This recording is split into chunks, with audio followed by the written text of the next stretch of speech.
말씀 나누기 원합니다. 저희 개신교에서 지키는 성례식은 딱 두 가지가 있습니다. 혹시 뭔지 아시나요? 두 가지 성례식 우리가 지키는 것. 그렇죠? 세례 그리고 성찬, 이 두 가지가 있습니다. 가톨릭 교회는 그렇지 않아요. 7가지가 있어요. 그 중에는 죽기 직전에 환자를 위해서 기도해 주는 것도 거기서는 성례식이라고 봐요. 그리고 죄를 고백하는 거, 고해성사라고 하죠. 그런 것도 있고, 또 Holy Order이라고 해가지고 이제 그 신부가 되는 과정, 그 우리로 치면은 목사 안수식, 그런 것도 이제 성례식으로 들어가고, 그렇고 뭐 그런 것들이 이렇게 있습니다. 그 중에 또 결혼식도 성례식이에요. 근데 우리가 찾아보면은 성경을 어디 봐도 그것이 성례라고 하는 말씀이 없습니다. 근데 딱 두 가지 주님께서 명하시고 행하신 것이 있어요. 직접 명령하실 뿐만 아니라 직접 행하신 성례식이 딱 두 가지예요. 어떤 분들은 세족식도 여기 들어간다고도 얘기를 해요. 예수님이 하셨기 때문에. 근데 그거는 아니에요. 명하지는 않으셨어요. 근데 두 가지, 우리 세례식과 성찬식입니다. 이 두 가지는 얼마나 기가 막힌 내용이 들어있냐면은 성경 전체를 아우르고 있어요. 구약과 신약을 연결하시면서 주님께서 이것이다, 이것이 이제 완성된 성례의 모습이다라고 보여주시고 계십니다. 여러분, 구약에서 하나님의 백성임을 나타낼 때 무슨 식이 있었죠? 그렇죠. 할례식이 있어요. 할례를 받아야지 하나님의 백성이다 그랬습니다. 그런데 그 할례식이 신약으로 들어오면서 세례식으로 바뀝니다. 세례식으로 바뀌어요. 그래서 골로새서 2장 11절과 12절 가시면은 그리스도의 할례니 하면서 세례를 설명하세요. 그렇게 구약에 쭉 지내오던 할례식이 세례식으로 바뀝니다. 그리고 또 하나는 성찬식이죠. 성찬식. 성찬식은 구약에서 어떤 모습으로 있었던 것이 성찬으로 변했냐면은 구약에 보면은 이제 유월절이 있습니다. 그렇죠? 유월절에 출애굽기 12장 보시면은 이제 400년의 노예 생활을 마치고 출애굽하기 전에 이제 하나님께서 그 애굽을 벌하시는 죽음의 사자가 오게 되죠. 근데 딱 죽음의 사자가 유월 뛰어넘는 방법은 무엇이었죠? 문설주에 어린 양의 피만 바르면 끝이 아니었어요. 피를 바른 다음에 그 잡은 어린 양을 집 안에서 식구들이 함께 나눠 먹었어요. 피와 먹음을 통하여서 그 생명, 죽음이 없어지고 생명이 주어지는 것, 그 유월절을 상징하는 게 성찬식이에요. 그래서 예수님이 잡히시던 밤, 오늘 말씀 그러시죠? 예수님께서 잡히시던 밤이 유월절이었어요. 그 유월절 날 예수님께서 행하신 것이 성찬식. 이것으로 이제는 대치한다. 이것이 완전한 모습이다라고 우리에게 말씀해주고 계시는 것입니다. 이렇게 귀한 성찬식인데 문제가 있었어요. 고린도 교회에서 이것을 망각하고 있었던 거예요. 고린도 교회에서 이 귀한 성찬식, 예수님과 하나됨, 이 연합한다는 깊고 큰 영생의 의미를 가진 이 성찬식을 함부로 진행했다는 거죠. 도대체 어떻게 했을까? 어떤 문제가 있었나? 이것을 통해서 우리가 한번 우리의 성찬식을 한번 점검해 보는 시간이 되기를 원합니다. 왜냐하면은 우리도 대충 할 수 있거든요. 우리도 그 의미를 잃어버리고 아유 귀찮아, 오늘 벌써 4번째 주일이네, 또 이렇게 앞에서 줄 서라 그러네, 뭔데 장로님들은 앞에서 그 서 있고 나 받아가야 돼, 좀 전달하지, 다른 교회는 전달도 하더만, 이러면서 막 이상한 생각으로 꽉 차 있을 수 있거든요. 어떤 것이 참된 성찬인가, 어떤 자세로 임해야 되나, 오늘 말씀을 보면서 우리가 복음의 진리를 함께 나누기 원합니다.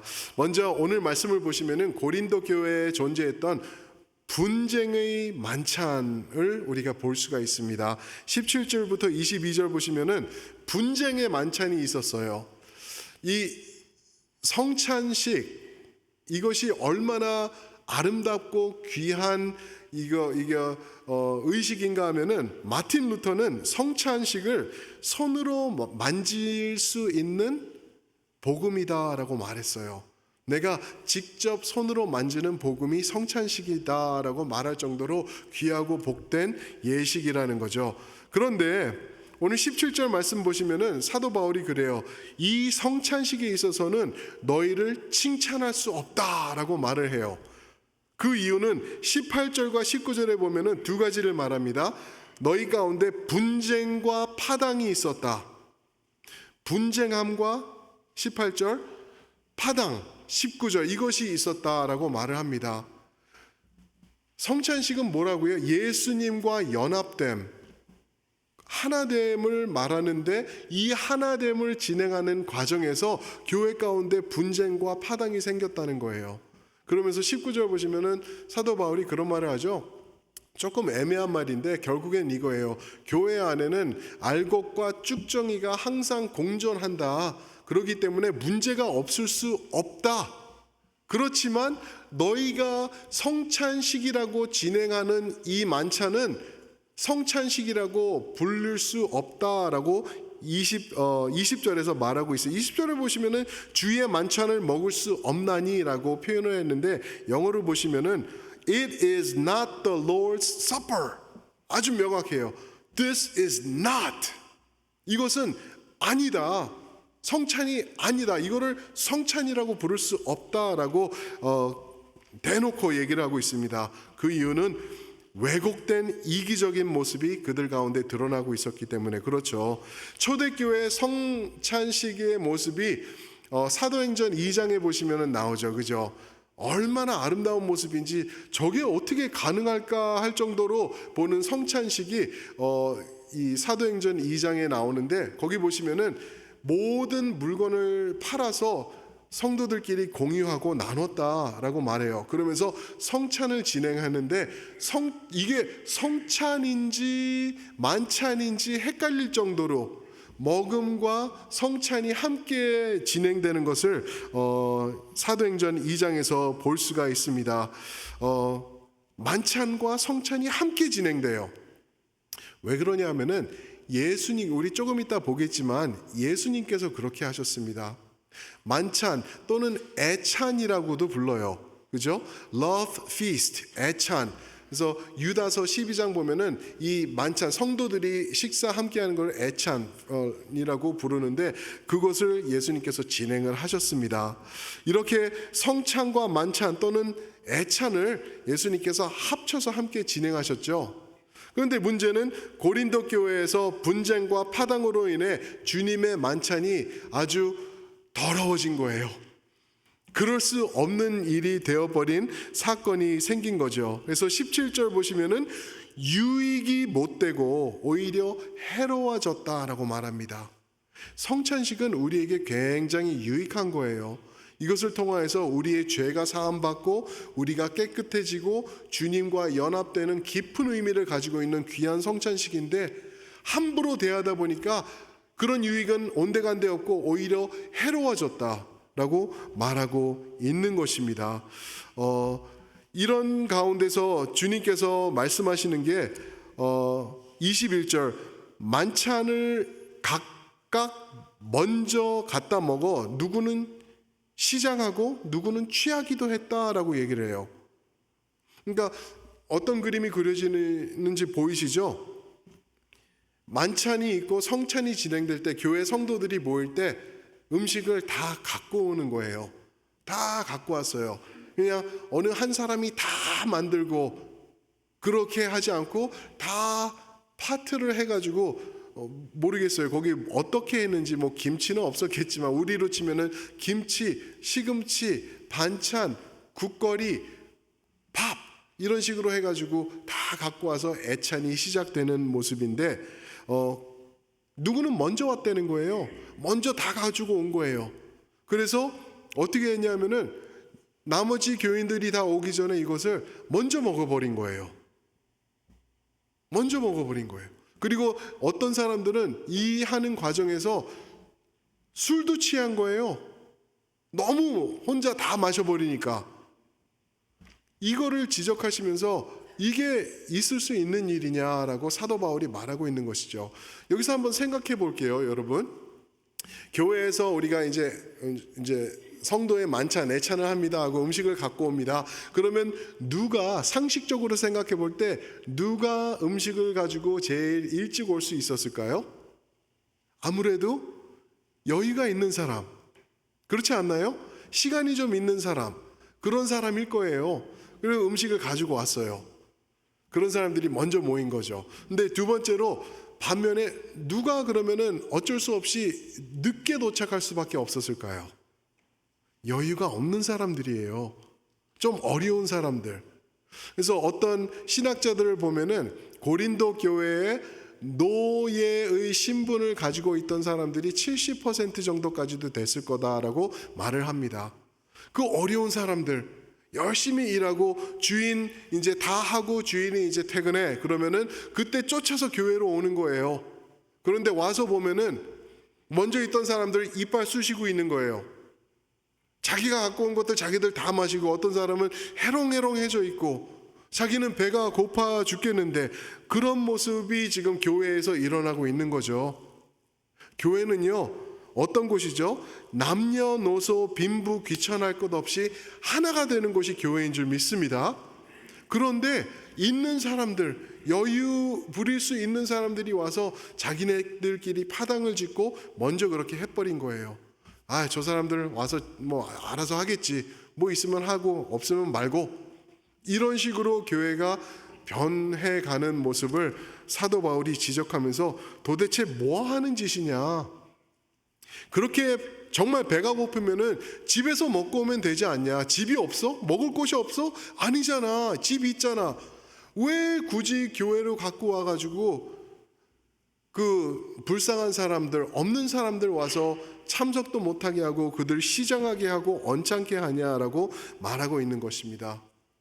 하나님의 사랑을 선포하는 성찬, 그것을 난임과 분쟁과 아픔과 언짢은 계기로 둔갑시켰던 고린도 교회를 지금 사도 바울이 지적하고 있는 것입니다. 자, 이런 모습은 안 되겠죠, 그죠? 그러면은 온전한 모습은 무엇일까? 이게 두 번째 포인트인데, 주님의 성찬을 우리에게 말씀해 주고 계세요. 이런 모습이 아니다. 주님께서 우리에게 주신 모습은 어떤 것인지 사도 바울이 이제 23절부터 26절까지 말하는데요. 23절 제가 한번 읽겠습니다. 23절 보시면은, 내가 너희에게 전한 것은 주께 받은 것이니 곧 주 예수께서 잡히시던 밤에 떡을 가지사. 사도 바울이 뭐라 그러죠? 바울이 전달한 이 성찬 예식은 내가 주님께, 예수님께 직접 받은 것이다. 제3자에게 전달해 들은 게 아니다. 이거는 주님의 생명의 말씀이다. 주님이 직접 주신 말씀을 너희에게 전한 것이다 라고 말하고 있습니다. 그런데 주님이 이제 23절, 24절, 25절 보시면은 성찬의 요 순서를 좀 말씀해 주고 계시는데, 이거를 저희가 볼 필요가 있어요. 뭐냐 하면은 성찬과 애찬 또는 만찬이 함께 진행이 됐습니다. 함께. 그러니까 예수님께서 만찬을 마무리하신 다음에 끝에 가가지고 야, 이제 디저트 같이 우리 성찬을 하자, 그러지 않으셨어요. 애찬과 성찬이 fused 돼 있었어요. 같이 합쳐져 있는 것을 볼 수가 있습니다. 24절 한번 보실까요? 24절 보시면은 예수님께서 떡을 먼저 나누세요. 축사하시고 떡을 쪼개서 제자들에게 나눠 주십니다. 그러면서 이제 성찬이 시작된 거죠. 그런데 이제 25절 보시면은 어떻게 말씀하시냐 하면은, 식사 후에 잔을 가지고 새 언약을 이르셨다. 식사 후에. 그러니까 순서를 보세요. 먼저 예수님께서 떡을 가지고 쪼개셔서 성찬을 시작하십니다. 그리고 이제 떡을 받아서 제자들과 먹으셨죠. 그 다음에 하신 게 애찬으로 들어가신 거예요. 빵도 찍어 먹고 이것도 먹고 서로 행복하게 나눠 먹은 거예요. 그리고 식사 후에 잔을 가시고 이 잔은 너희를 위한 나의 피, 새 언약의 피다라고 말씀하십니다. 무슨 말씀이죠, 여러분? 이거를 통해서 우리가 배울 수 있는 진리가 하나 있는데 그게 뭐냐 하면은 우리가 성찬을 따로 볼 필요가 없는 거예요. 만찬 또는 애찬과 함께 진행하는 거예요. 또 이렇게 돌려서 말할 수도 있어요. 애찬은 여러분들과 이제 제가 오늘 이 예배가 끝나고 나면은 우리 친교실로 가서 애찬을 나눕니다. 먹는 거는 너무 중요한 거라는 거예요. 그런데 그 먹을 때 사랑하는 성도 여러분, 이거 깨달으셔야 됩니다. 내가 배 채우기 위해서 먹는 게 목적이 아니라는 거예요. 아, 오늘은 저 반찬이네. 아, 나 저거 싫어. 맨날 저 반찬이야. 이러면서 나가는 게 이게 애찬의 모습이 아니라는 거예요. 그 먹음과 애찬을 나눔을 통하여서 예수 그리스도의 사랑을 서로 주고받고 그러는 모습이 우리의 친교의 모습, 애찬의 모습이 돼야 될 줄 믿습니다. 그거를 주님께서 말씀하고 있는 것이에요. 아이, 뭐 밥 먹는 게 뭐 그렇게, 아니요. 예수님은 성찬식과 애찬식을 합쳐서 진행하신 거예요. 그러니까 여러분 식사하실 때 저쪽에 건너편에 앉아있는 마음에 안 드는 집사님 계시잖아요. 그럼 들고 식판 들고 거기 가서 앉으셔야 돼요. 형제요, 사랑합니다. 이것을 위해서 우리가 같이 식사하는 것입니다. 그러는 의미가 여기 달려있는 거예요. 근데 여러분들 오늘 한번 지켜보세요. 오늘 우리 애찬식 가서 이제 식사하실 때 내가 도대체 누구와 어디에 앉아있나? 지난주도 이 자리에 이 사람 옆에, 지난주도 이 자리에, 한 달 전에도 2년 전에도 10년 전에도 여기에, 저쪽 끝에 앉은 사람은 누군지도 몰라. 한 번도 대화한 적도 없어요. 그러면 이거 애찬식 아니라는 거예요. 주님께서 이 하나됨을 이렇게 지적하고 있는 것입니다. 여러분, 사랑하시기 바랍니다. 배 채우려고, 그리고 배 이제 조금 먹고 빨리 제일 먼저 가가지고 남은 거 반찬 싸가지고, 이게 목적이 아니에요. 예수님의 사랑을 나누고 하나됨을 나누는 게 애찬식이다라고 말씀하고 계십니다. 그래서 이 떡은, 예수님이 이 성찬식에서 이 자르신 떡은 무엇을 의미하나 보면은요, 이스라엘이 광야에서 40년 동안 지냈죠. 광야. 거기는 밭도 없고 농사도 없고 과일나무도 없는 곳이에요. 그런데 40년 동안 그 많은 이스라엘 백성들이 어떻게 연명했을까요? 하늘로부터 신령한 무엇이 내렸다고요? 만나가 내렸어요. 출애굽기 16장 말씀이죠. 하늘로부터 하나님께서 신령한 만나를 내려주셨어요. 그것도 재밌어요. 근데 보세요. 16장 보시면은 이스라엘 백성이 하나님 앞에 원망하기 시작해요. 궁시렁궁시렁 되기 시작해요. 원망했다, 하나님을 원망했다라는 단어가 16장 1절부터 보시면은 10절 되기 전에 7번 나옵니다. 하나님을 그렇게 많이 원망했어요. 그런데 하나님이 어떻게 하시는지 아세요? 만나를 베풀어 주세요. 그거를 먹고 40년 동안 생명을 유지하면서 나오는 것, 그거를 말하고 있죠. 자, 이제 신약으로 들어오면은요, 예수님께서 요한복음 6장 41절에서 뭐라는지 아세요? 내가 하늘에서 내려온 떡이니 라고 말씀하세요. 내가 하늘로부터 내려온 떡이니. 너희들 구약에서 우리 조상들이 먹었던 만나, 그 이야기 기억나지? 그들 죽지 않고 살았지. 내가 그 떡이야. 내가 그 떡이기 때문에 나를 믿을 때 너희가 죽지 않고 살 수 있어 라는 말씀을 하십니다. 53절에서는 나를 먹어야 생명이 있다. 나를 먹어야지 너희에게 생명이 있다라고 말씀하십니다. 성찬의 의미, 우리가 빵을 나누면서 먹는 의미가 거기 있는 것입니다. 주님과 하나됨, 그것을 통하여서 얻게 되는 영원한 생명, 그것을 말씀하고 있죠. 그러면은 그 잔의 의미는 무엇인지, 잔의 의미는 주님의 보혈을 말하고 있죠. 예수님의 보혈, 피 흘림을 통하여서 죄 사함이 있다라고 성경에서 말씀하십니다. 그런데 새 언약의 잔이다라고 우리에게 말씀하세요. 그 말씀은 뭐죠? 구약의 언약, 구약의 예법, 율법, 구약의 법으로, 율법으로 우리가 구원받는 것이 아니다. 이제는 새 언약, 이 생명의 보혈로 우리가 구원을 얻는다라는 것을 말씀해주고 있는 것입니다. 그걸 어떻게 하라고요? 기념하래요. 그래서 24절, 25절 보시면은 기념하라, 기념하라 두 번씩 말씀하시죠. 기념은 기록할 기래요. 그리고 생각하라는 거예요. 마음속에 깊이 있게 기록해서 까먹지 말고 매번 이거를 되새기라라고 우리에게 말씀하고 있는 것입니다.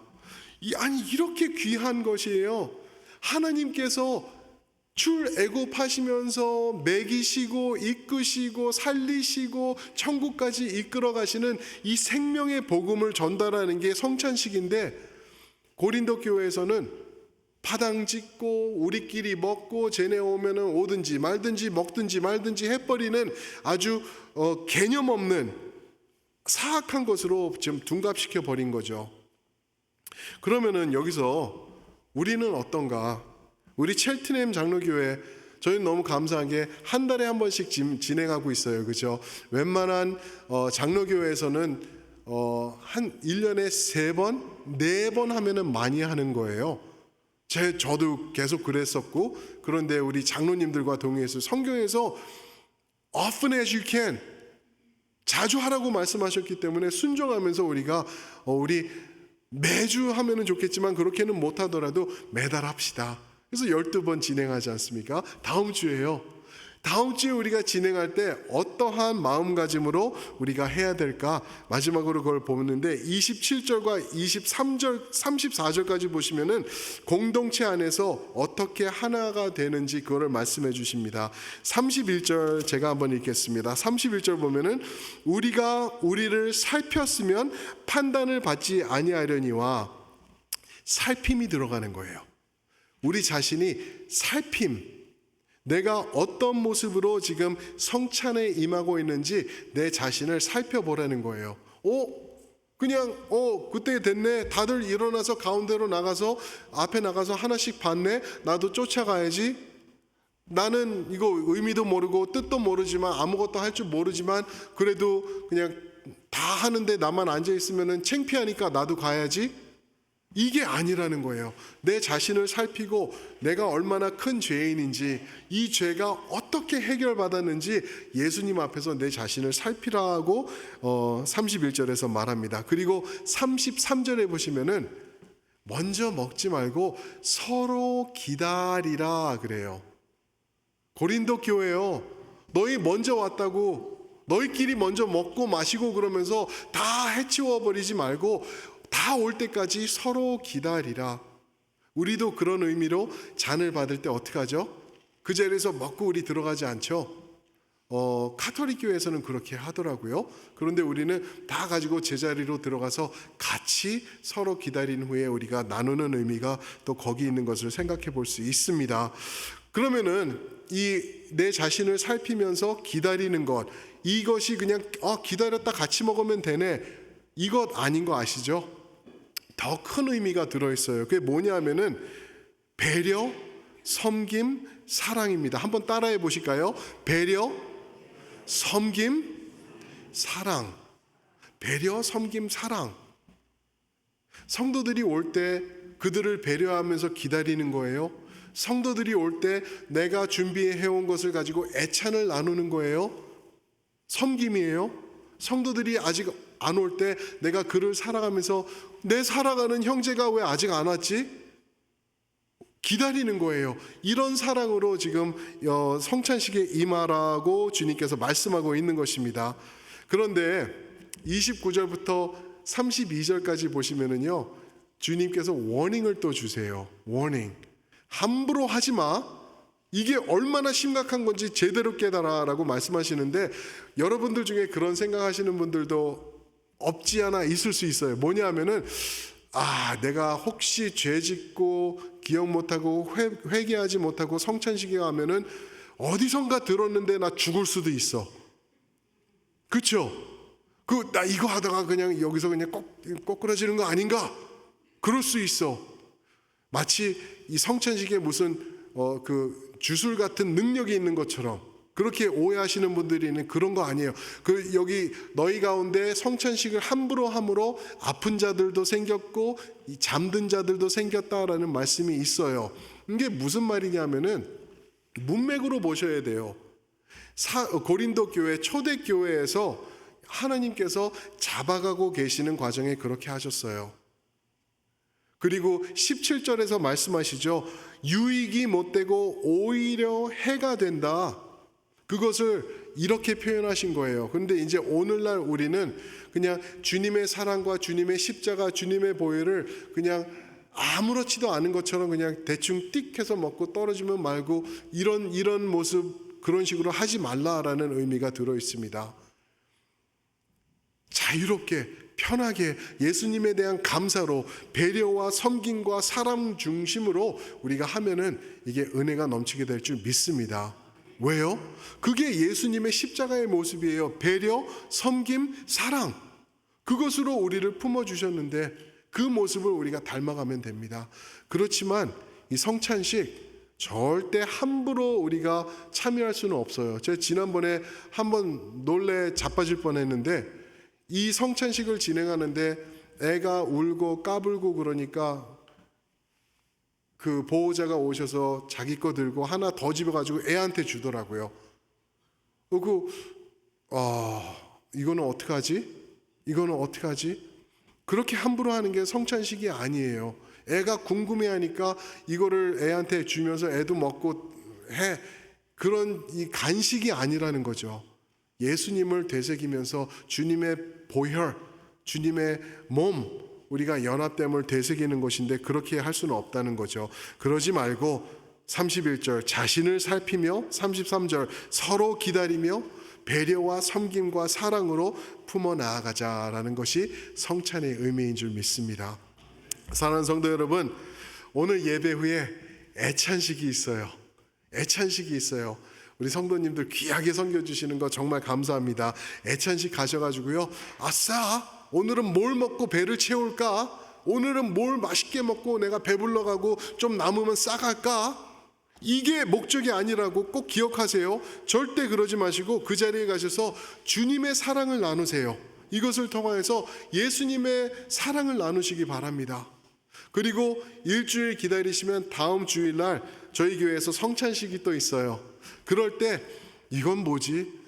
이거 뭐 이렇게 자주 해? 이건 뭐 이렇게 하나? 그렇게 보지 마시고 일주일 동안 예수님을 기념하시며 기다리시며 감사로 준비하고 동참하시는 여러분들 모두가 되시길 축복합니다.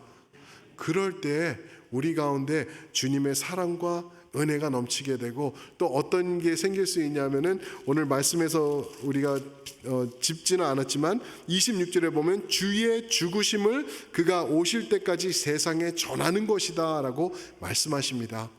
사랑하는 성도 여러분, 성찬식 제대로 하시잖아요. 그 모습을 통하여서 예수 그리스도가 이 세상에 선포된다라고 말씀하십니다. 제대로 하시는 여러분들 모두가 되시길 축복합니다. 아멘. 아멘. 우리 옆에 분들에게 그게 교회입니다. 우리 그렇게 합시다라고 우리 말씀해 주시면서 우리 그 자리에서 다 함께 한번 일어나시겠습니다. 아멘. 그게 교회입니다. 그게 우리 교회입니다. 사랑하는 성도 여러분, 우리 첼트넴 장로교회 너무 좋은 교회예요. 우리 교회가 좋은 이유는 여러분들의 사랑이 넘치기 때문이고 또 무엇보다도 우리의 머리 대신 주님께서 함께 하시는 교회가 되기 때문에 그렇습니다. 우리 주님을 기념하면서 이 찬양 부르면서 이 자리를 나가면 좋겠습니다. 사랑이 넘치기보다 사랑이 넘치기보다 사랑이 넘치는 교회 섬김을 원하기보다 섬김의 기쁨 알아가는 교회 세상이 주목하기보다 세상